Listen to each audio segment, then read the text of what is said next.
My name's Frank Mallory, 61, from Lorain, Ohio. For 38 years, I worked maintenance at Lakeview Components. Graveyard shift, steel floors, bad coffee, and the hum of machines older than me.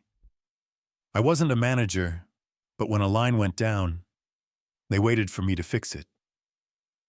That was enough. I never missed a night, never misplaced a number. Ruth, my wife, used to joke that I kept better records than the bank. After she passed, I kept writing in those black notebooks. Columns of hours, overtime, and pension notes. Numbers made sense when nothing else did.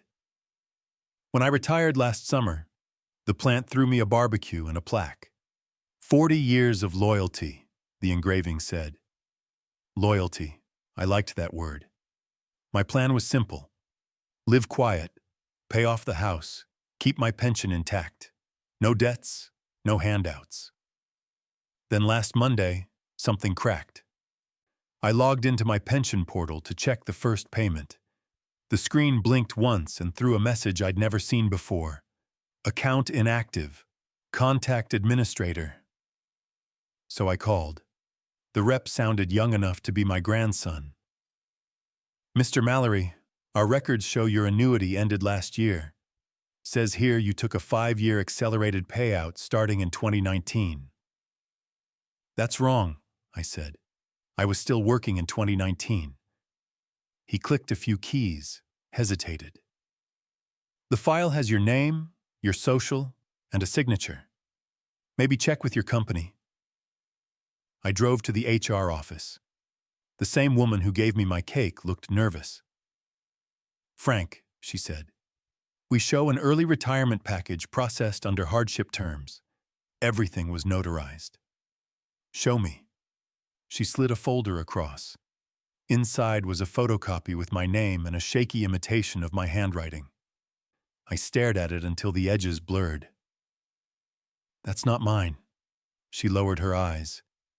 Frank, the system says it is. I turned the page over.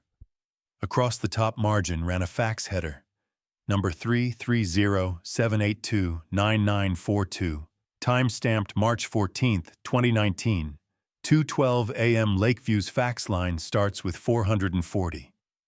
Whoever sent this did it from somewhere else, and long before I ever retired. I folded the copy carefully, slipped it into my notebook, and walked out. For the first time in 40 years, I didn't clock out. I just left.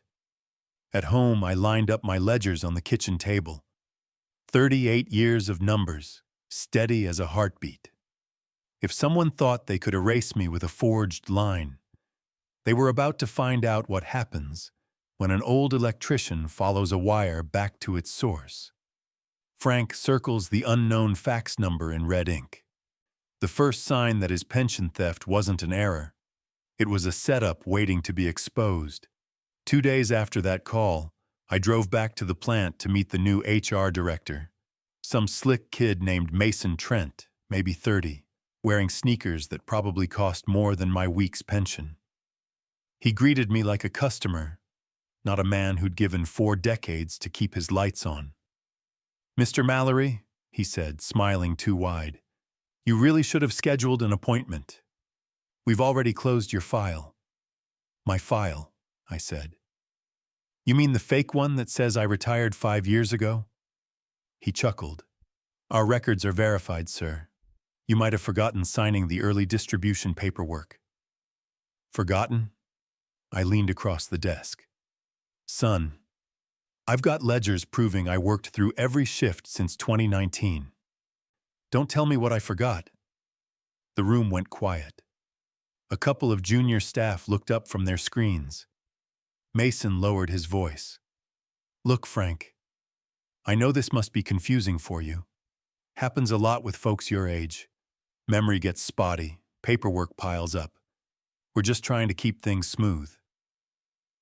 That word, smooth, hit like a slap. I stood. You're saying I signed something I never saw, took money I never received, and now you're calling me confused.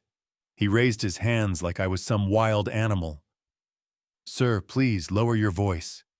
You're upsetting people. People. Meaning the kids staring at the old man who didn't know when to quit. I picked up the forged copy from my folder and slapped it on his desk. Find me the notary who stamped this. I'll wait. He blinked, swallowed, then said softly, "You should go home, Mr. Mallory. The pension's closed. There's nothing left to discuss." I walked out slow, every step heavier than the last. Outside, sunlight bounced off the metal siding and burned my eyes. For 40 years, I'd been Mr. Reliable. Now I was just the confused retiree making a scene. At the gate, one of the young techs I trained years ago muttered to another, "Guess the old guy finally slipped." That hurt worse than the money. I turned toward my truck, hand shaking just enough to make me angry. "This isn't over," I said under my breath. "Not by a damn mile." Frank grips the fake pension form so hard it wrinkles. His first public humiliation burned in front of strangers. The line's been crossed, and he knows exactly which wire to follow next. That night, I couldn't sleep. The forged signature, the smug face of that kid Mason, the way the younger workers looked at me like I was half senile, it all looped in my head like a bad motor hum. By morning, I decided to talk to the one man who'd been in payroll long enough to know the truth, Earl Bennett, my old shift accountant. Earl and I used to play cards in the break room. He'd trust my ledgers over any computer report. When I walked into his office, he smiled faintly. "Frank Mallory, haven't seen you since the retirement party. How's the easy life?" "Not so easy," I said, placing the photocopy on his desk. "This says I retired in 2019. You ever see this form?" His smile faded. He adjusted his glasses, scanning the paper. "Well, that's your name. Your employee ID. Look closer," I said. "That signature's not mine. And check the timestamp, March 2019, middle of the night. Payroll wasn't even open." Earl hesitated. "Frank, maybe someone logged it manually later. The new system's tricky." I leaned forward. "Don't feed me system talk, Earl. You balanced my hours for 20 years. You know when something stinks." He sighed, rubbing his temple. "Off the record, that form came through corporate accounts, not HR. Someone above me pushed it.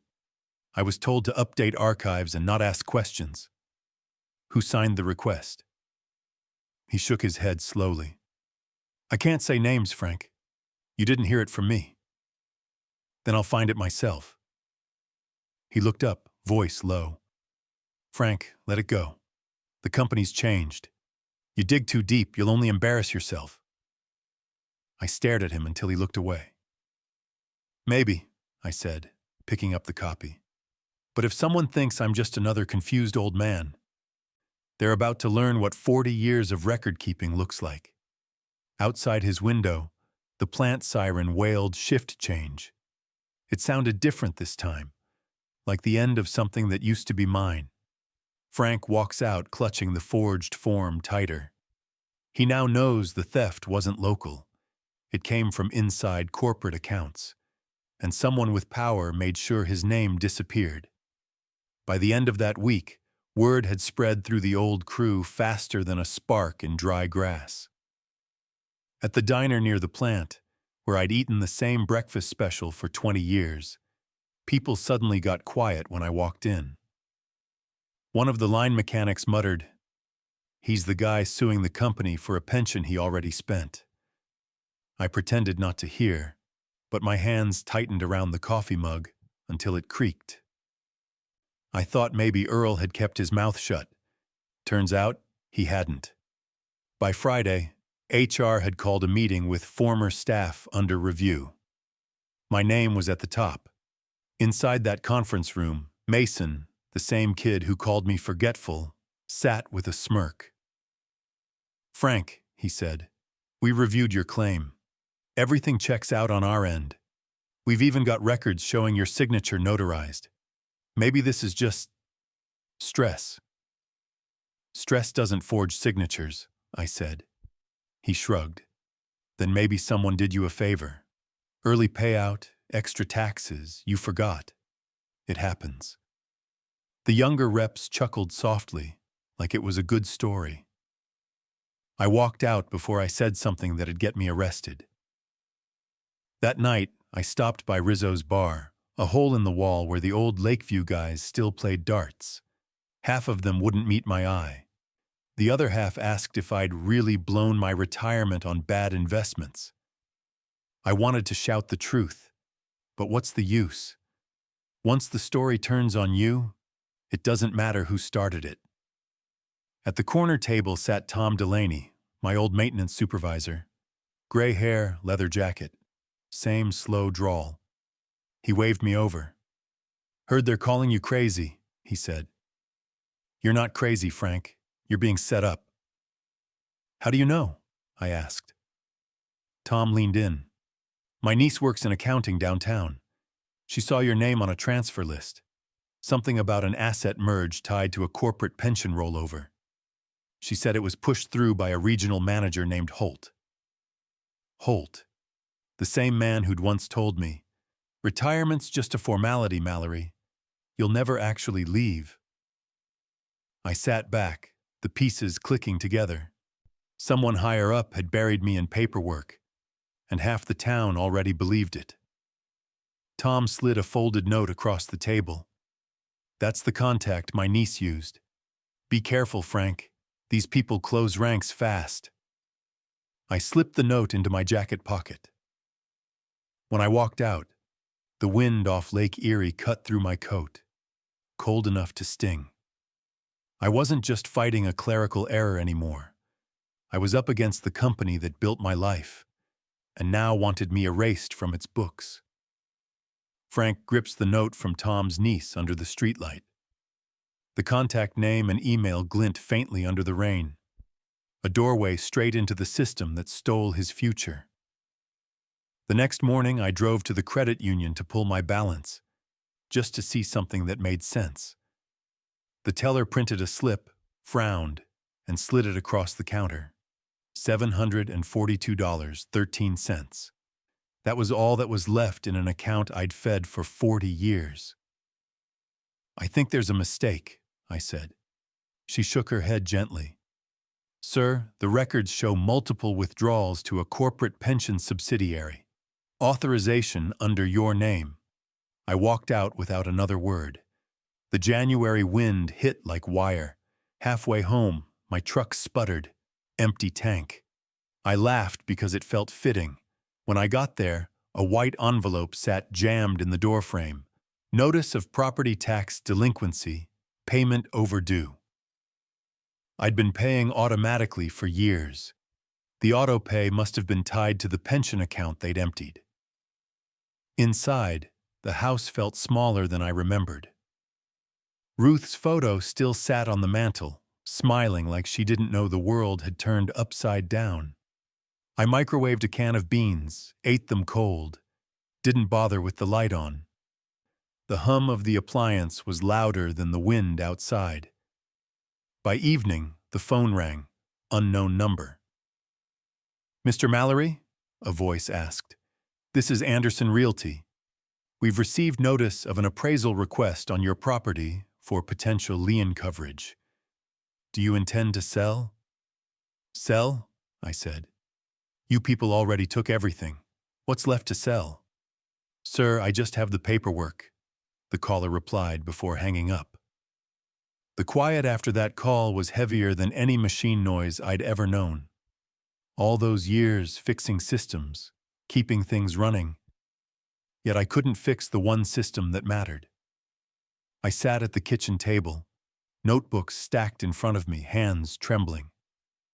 For the first time, I wondered if maybe they were right. Maybe I was the confused old man yelling at shadows. Then the notebook on top slid slightly, and a loose page fluttered out. A carbon copy of my 2019 overtime log. In the corner, stamped faintly, was the same fax number, 330-782-9942. I froze. That number wasn't random. It had touched my records before. Frank lifts the faded overtime sheet under the lamp. The same fax number stares back. The theft runs deeper, and whoever did it has been in his files for years. I didn't sleep that night. That fax number kept flashing behind my eyes. 330-782-9942. Like a code waiting to be cracked. At sunrise, I pulled out my old Union Rolodex and started dialing. By the third call, I hit something. Pete Carver, retired IT from Lakeview, a man who used to patch the network whenever corporate crashed. "Pete, it's Frank Mallory," I said. "You remember the plant fax servers from 2019? He laughed. "Barely. Those things were older than sin." "Why?" I read him the number. He went quiet. "Frank, that's not a Lakeview line. That prefix belongs to Holt and Associates Accounting, the same private contractor they hired during the restructure." "Holt," I said slowly. The name tasted bitter. "You sure?" "Positive. I installed their digital gateway myself before I retired." "Why?" "Because someone used it to steal my pension." Pete whistled low. "You still keep those ledgers of yours?" "Every one." "Then listen. Bring me copies of the forged forms and your logs. If that fax went through their server, it left a digital footprint. We can trace it." It had been weeks since anyone said "we" instead of "you." That night, I drove across town with my notebooks and the fake pension form tucked in a file. Pete's garage smelled like old cables and coffee. He hooked up a clunky desktop, typed in a few lines, and the screen lit with a log table. "There," he said, pointing. "Transmission ID 1178. Sender, Holt Admin. Recipient, HR Archive, Lakeview Components. Timestamp, March 14th, 2019, 2:12 a.m. Exactly what was on my forged form. My chest tightened, but this time it wasn't fear. It was proof, not hearsay, not memory. Data. Pete printed the trace report and slid it across. "Keep that safe, Frank. You've got a live wire now. Handle it right, and it'll burn clean." I nodded, folding the paper carefully into my notebook. For the first time in weeks, my hands stopped shaking. When I left, the streetlights buzzed faint yellow against the fog. For 40 years, I'd fixed systems built by other men. Tonight, I was about to fix my own. Frank places the printed trace report beside the forged form on his kitchen table. The first solid proof of who stole his pension. Tomorrow, he'll start planning how to make it count. Back home, I spread everything on the table. Ledgers, printouts, the fake retirement form, and Pete's trace report. For the first time, it all made sense. They hadn't just stolen a pension. They'd built a paper trail that made it look like I did. I wrote 4 words across a clean page. Proof, trail, witness, exposure. That was the order. The only order that mattered. Step 1. Proof. Pete would pull the server metadata from Holt and Associates quietly.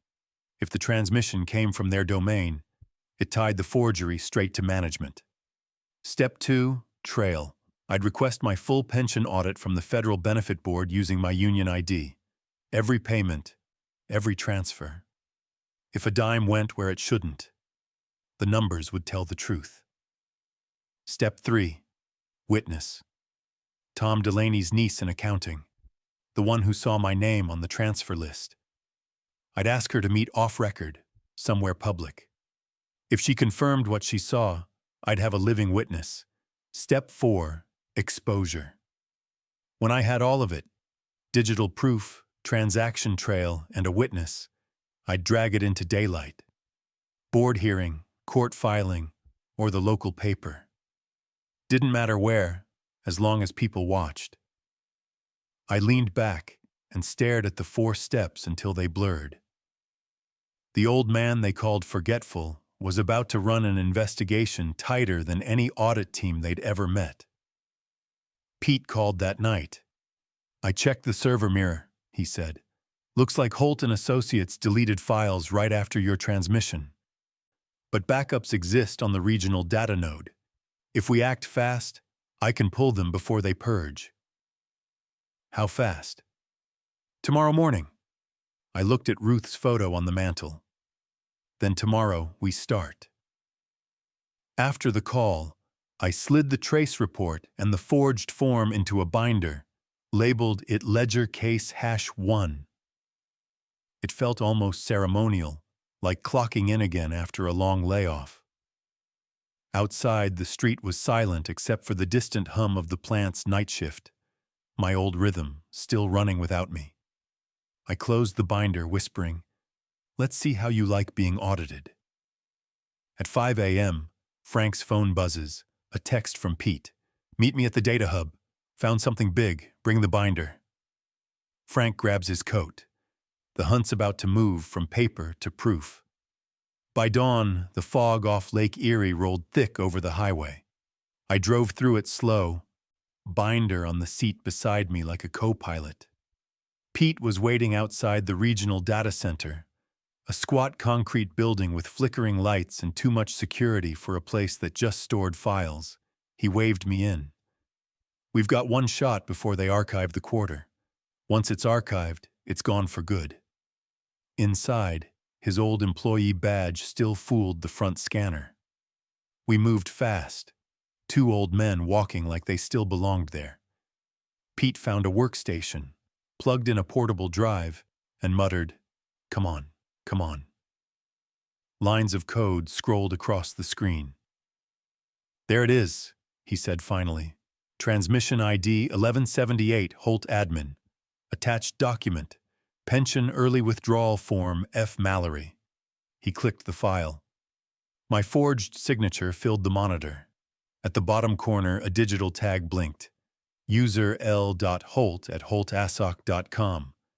Time 2:12 a.m., March 14th, 2019. I felt my jaw tighten. "Lance Holt himself." Pete nodded. "CEO account. Only he had access to that admin ID." He dragged the entire transmission log onto the portable drive. Emails, confirmations, metadata. "This," he said, tapping the drive, "is your gold bar. Chain of custody's clean. Just don't lose it." We left without a word. Outside, snow started to fall. Thin, dry flakes landing on the windshield like dust on steel. At a stoplight, I looked down at the flash drive glowing in Pete's hand. That tiny piece of plastic carried 40 years of my life. Back home, I copied the files onto my old desktop, printed the audit trail, and slid everything into the binder behind the forged form. Physical evidence #1, secured. Before I could even sit down, the phone rang. Unknown number again. I answered anyway. "Mr. Mallory?" The voice was low, male, steady. "This is Lance Holt. I heard you've been asking questions about our firm." I didn't answer. "You should stop," he continued. "These records are confidential. You wouldn't want to create misunderstandings." "Misunderstandings?" I said. "You forged my name and stole $500,000. Careful with accusations," he said. "People might start thinking you're not well. That would be unfortunate, especially if someone reevaluated your mental competency." The line went dead. I stared at the receiver until the dial tone hissed. For a long time, I didn't move. Then I opened my notebook and wrote 3 words in thick red ink. "He knows now." Pete called later that evening. "Frank, they've noticed the data pull.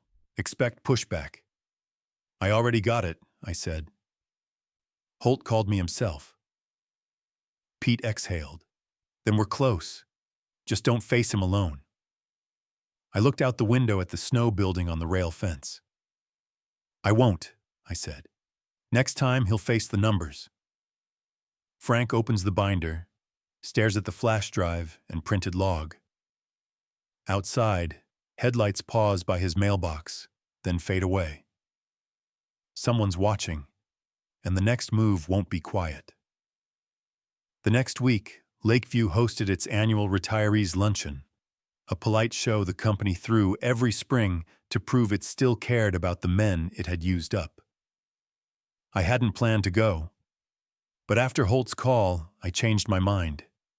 If he wanted me quiet, I'd speak loud.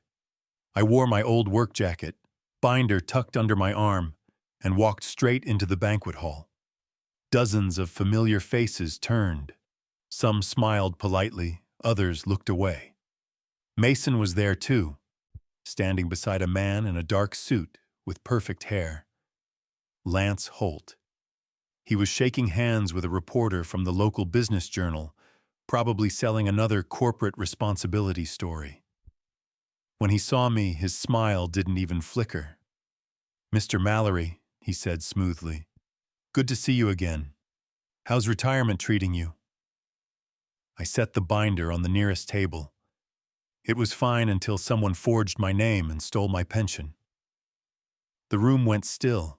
The clatter of plates stopped mid-air. Holt's brow tightened by a fraction. "Frank," he said calmly, "I understand you've been confused by some paperwork.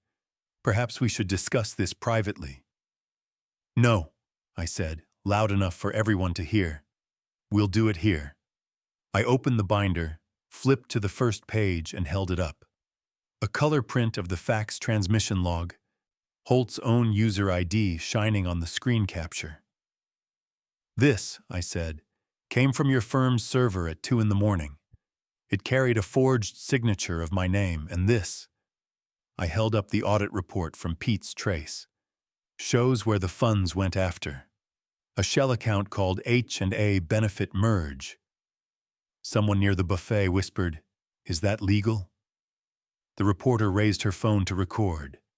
Holt kept his smile frozen. "Mr. Mallory, I advise you not to make slanderous claims. The elderly sometimes misinterpret digital data." I cut him off. "Don't talk to me like I'm a broken circuit. I fixed systems while you were still learning how to plug in a cord. The numbers don't lie. You do." I reached into the binder and laid down 2 pieces of proof side by side.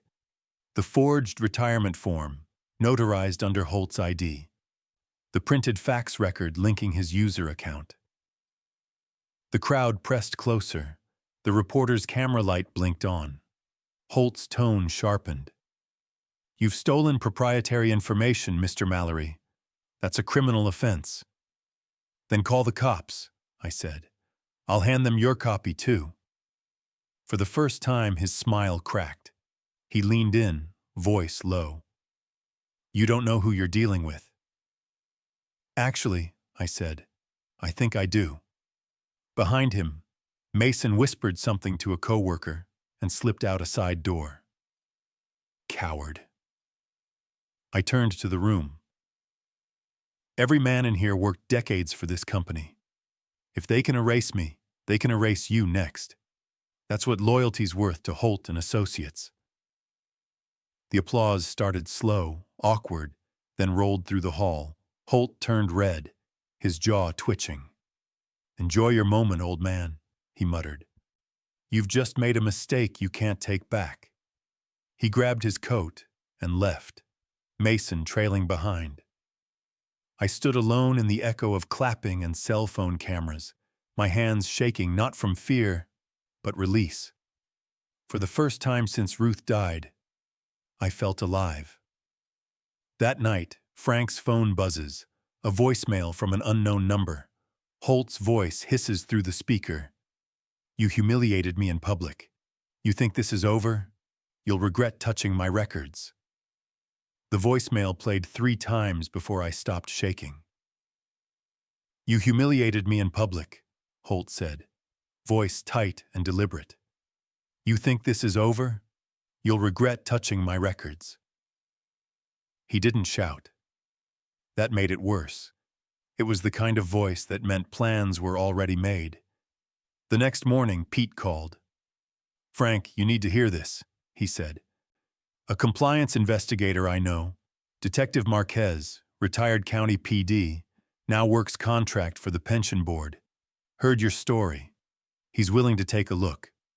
An hour later, Marquez showed up at Pete's garage.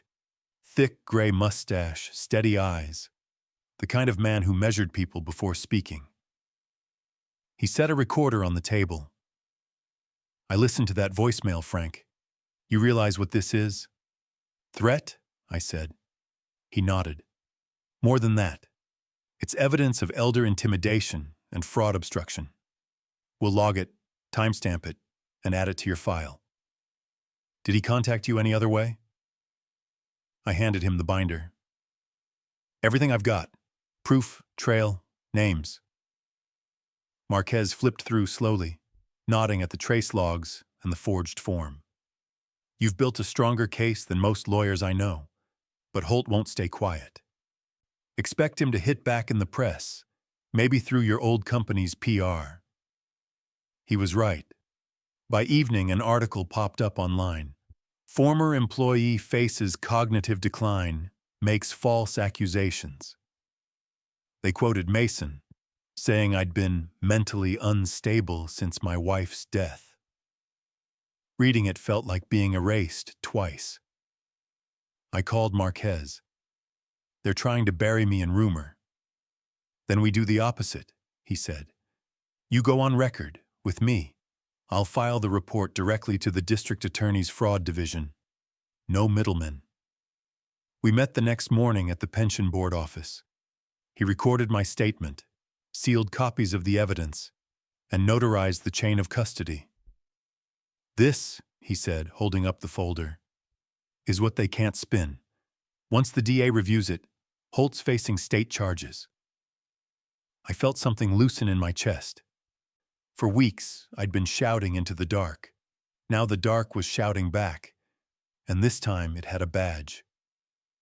That night, headlights stopped again outside my house. A car idled for half a minute, then pulled away slow. I didn't chase it. I just wrote the license plate in my notebook, line under line until the ink bled through. They wanted fear.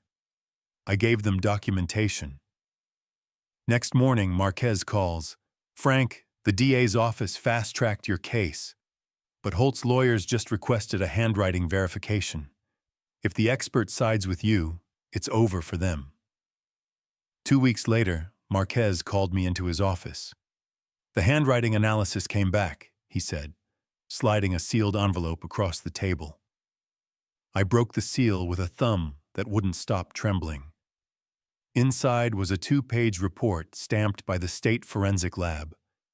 Conclusion: signature on pension early withdrawal form F. Mallory, dated March 14, 2019, is inconsistent with verified samples. Probability of forgery, 99.4%. I let out a breath that felt like it had been trapped for months. "So it's official," I said. Marquez grinned. "It's official, and that means we file." Pete leaned against the doorway, arms crossed. "Told you the paper trail wouldn't lie." Marquez continued. "The DA's office wants full bank verification now. We've subpoenaed Holt and Associates' transaction logs. If those transfers match the fake signature, he's cooked." By Friday, the subpoena hit. The data showed exactly what we expected. 5 transfers totaling $512,000, routed from the Lakeview Pension Fund into a shell account under the name H&A Benefit Merge, and from there into Lance Holt's personal trust. I stared at the spreadsheet until the numbers blurred.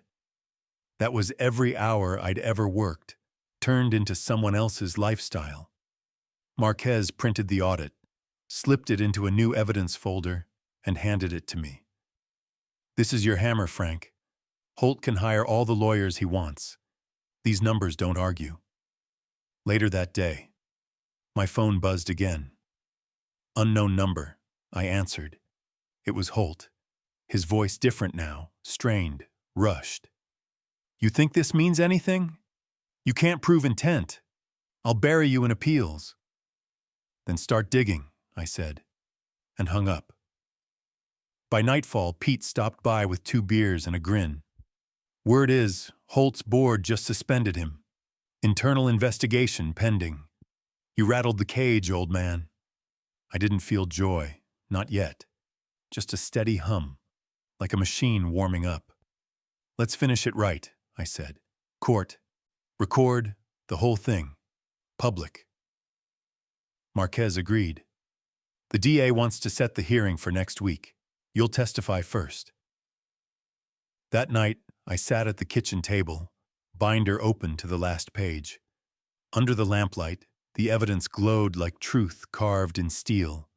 The fax trace, the forged form, the audit sheet, and now the forensic report.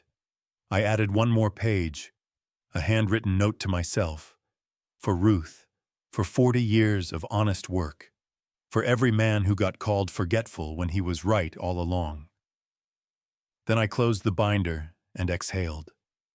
Tomorrow, I'd walk into that courtroom not as a victim, but as an electrician ready to throw the final switch.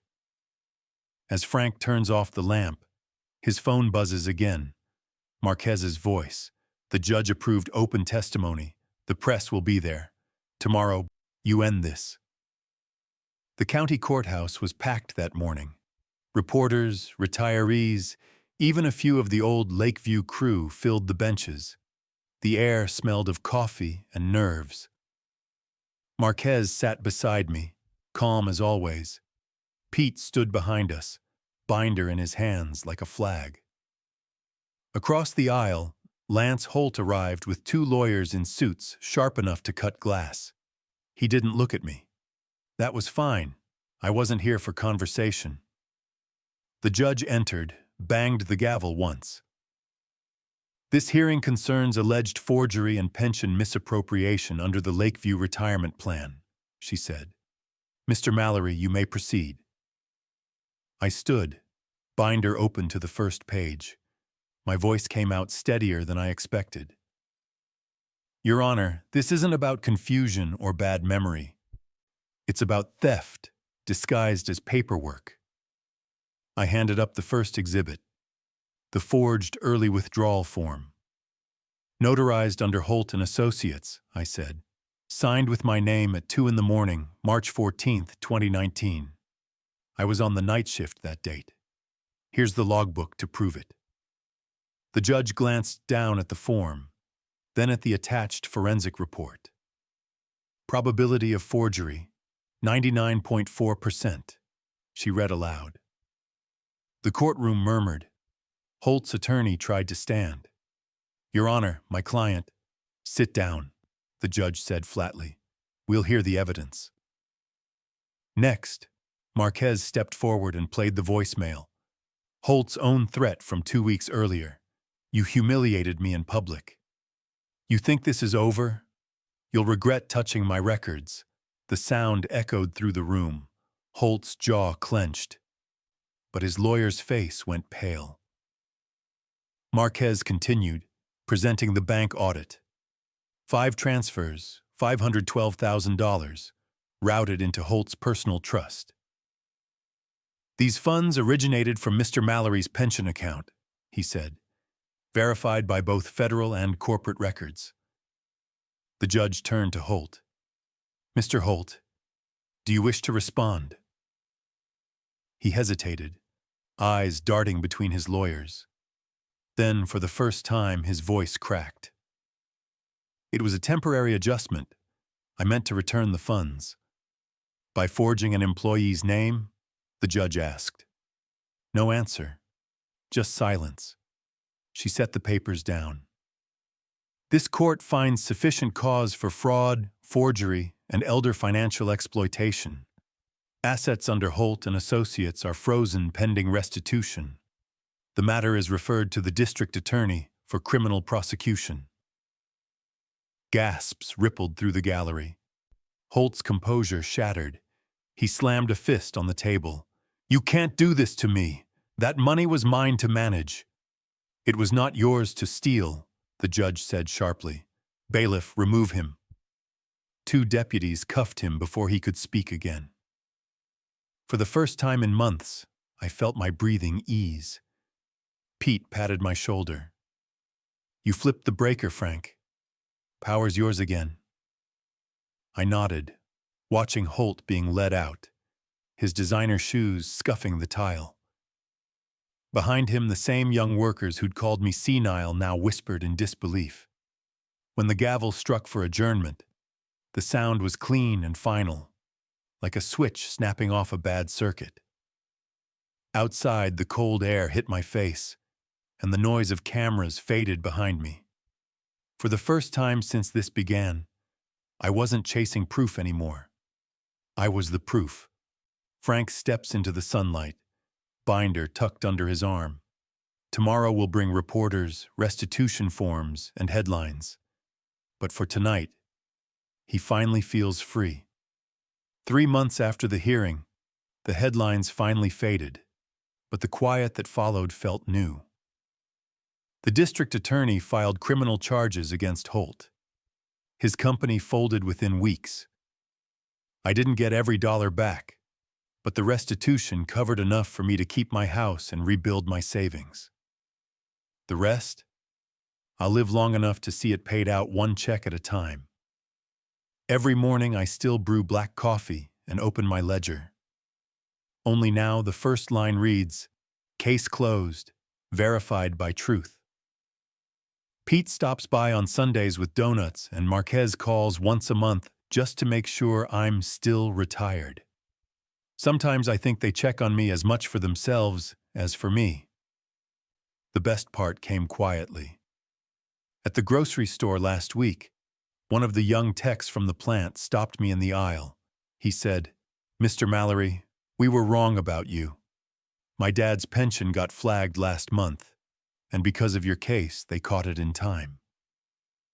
I shook his hand and told him that's all I ever wanted, to make sure the system remembered who built it.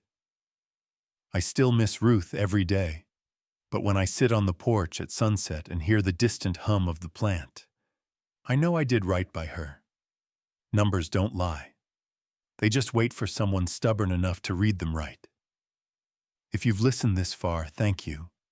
Tell me in the comments, what would you have done in my place?